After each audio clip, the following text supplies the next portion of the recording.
Hey there, wild one. Here with another lesson from my 40 lessons that I've learned in 40 years series. So, this lesson I'm calling You Can't Jump with Your Foot in a Bear Trap. And it's all about really like taking a chance or a leap of faith. Reclaim your rhythm, rethink the rules, rewrite your life. This is wildly intentional. The show where we question the scripts we've inherited and build a life, family, and legacy on purpose. If you're done living on autopilot, come with a curious mind and a courageous heart. Here, we talk about what it means to question, unlearn, create, and build what truly matters. I'm your host, Mandy, maverick mom of three, maker, family culture builder, lifelong question asker, and the friend people call when they're ready to rethink, well, everything. I'm here to shake the norms, tell the truth, and light the way forward.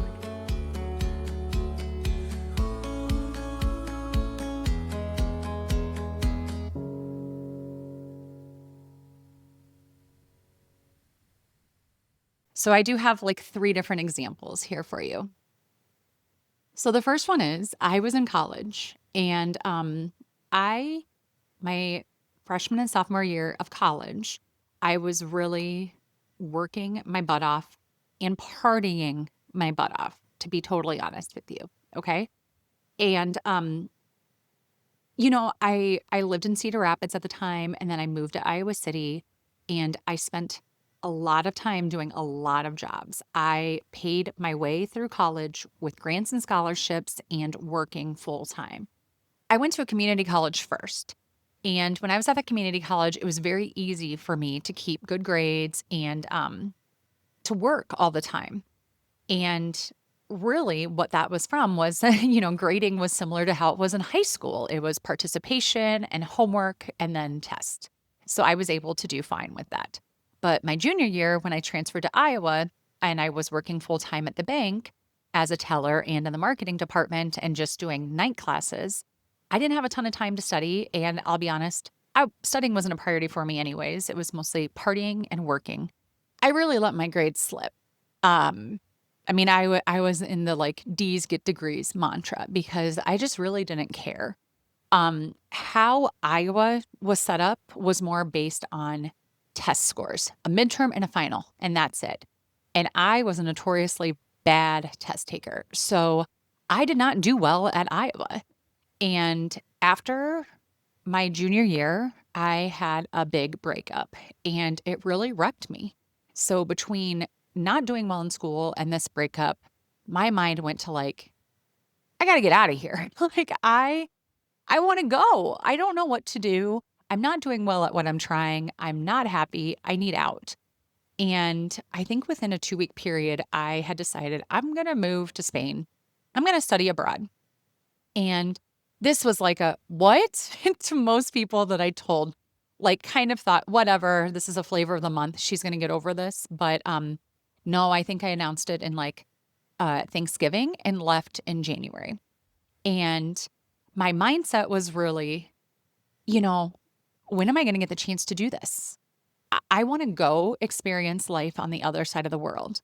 I had taken Spanish in high school. And so, to me, it was safer to go to a Spanish speaking country. But I'd already been to Mexico. I had already been to Costa Rica. And I was really thinking about like, where could I go that might be a harder jaunt to get to when I'm older? And that's when I chose Spain. So I did. I studied abroad in Spain for 6 months. And then even when you decide you're going to study abroad in Spain, your options are like to go live with Americans or to go live with a family, like a host family. And I chose to go live with a host family. And I still talk to the mom that I lived with, Begonia, and she was this incredible woman. And I really, really loved living with her and experiencing Spanish culture and being abroad. And I'm actually going to do a whole episode on this because the relationships that I made in Spain, both in Spain and as an American, with other Americans, really made an imprint on my heart and my life in a big way. And the big thing that it taught this little small town girl from Iowa is there's so much more to the world than this little tiny town that we're from. It way opened my eyes and said, like, get out. And there's so much to see, do, and explore. And I loved that. When I got over there, I went to 22 countries, a lot of them by myself, and I got robbed 3 times. And it was crazy, but amazing. Like, I talk about this in the Bloodlines and Storylines episode. Um, I met my Sealman cousins in Germany by showing up at their doorstep to go visit the brewery. And it was such a fun way. Like, I remember when that happened, like, it was, God, 2006. And I called my dad and I'm in a hostel and I said, Dad, I really want to go see the brewery. Like, can you send me the address and help me figure out where it is? And the fax machine at this hostel just started going, and you're being like charged by the minute and by the page back in those days. And I just kind of thought, like, how am I going to find this place? And figured out where and how to get there. I'm rambling now, but the point is taking these leap of faith or taking a chance can prove like to just be so passionate for you. You can find something so amazing when you jump, but you can't do that if your foot is in a bear trap, right? So studying abroad in Spain was huge. It was amazing. And that for me was one of the very first big um,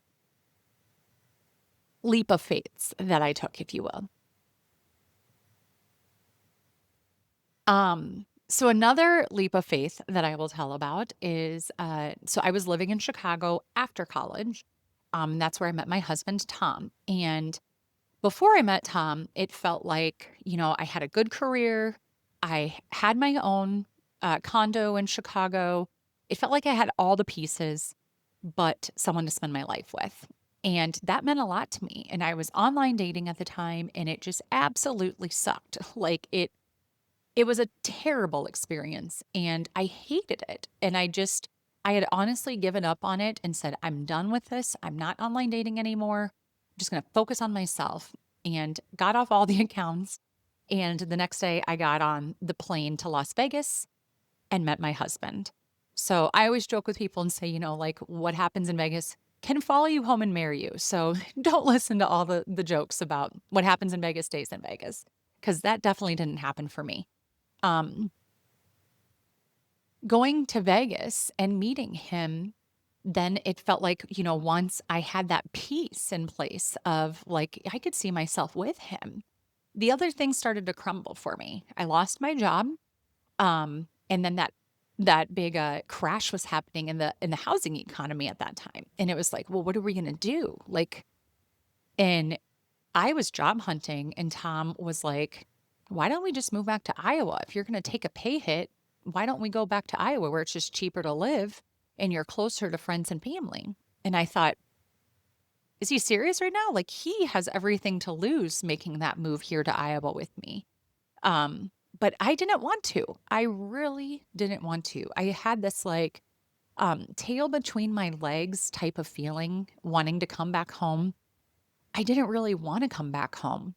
Um, but everything that he was saying made so much more sense, right? And I kind of knew my plan, if you will, was to be in the city, to get married and move to the suburbs, and then maybe once we have kids, come closer to Iowa or back to Iowa. So to me, it was just accelerating that timeline and it made sense. And it was like, okay, fine, we can do that. So we did. And it was starting over in a lot of ways. Like I went from building up a career and doing well in Chicago to taking an entry level marketing job back when I came home to Iowa. Now that's where I met Aaron and I've talked about him in many episodes. And he's been on the podcast a handful of times, an amazing mentor in my life, who's helped me get to many different levels of success.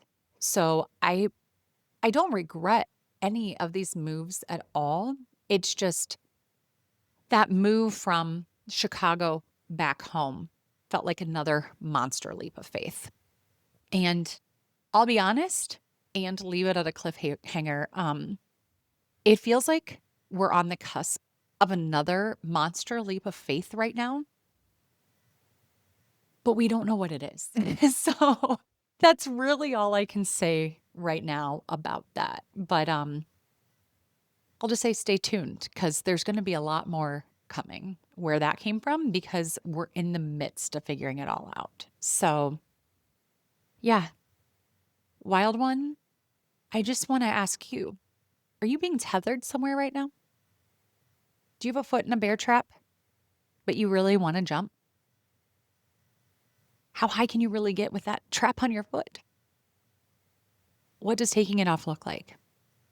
How can you do that? Where do you want to jump?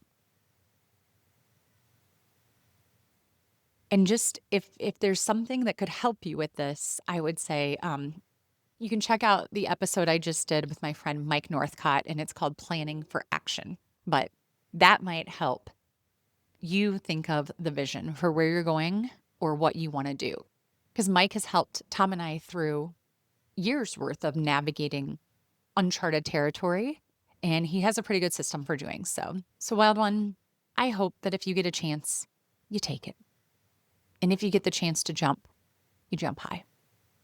This might be one of the only chances you get. And when you're 80, what do you want to look back on and remember or say? Don't live in regret. Go do the thing, whatever it is. You're the only one that'll know the answer to that. Okay? Until next time, my friend, stay rooted, be brave, and live wildly intentional.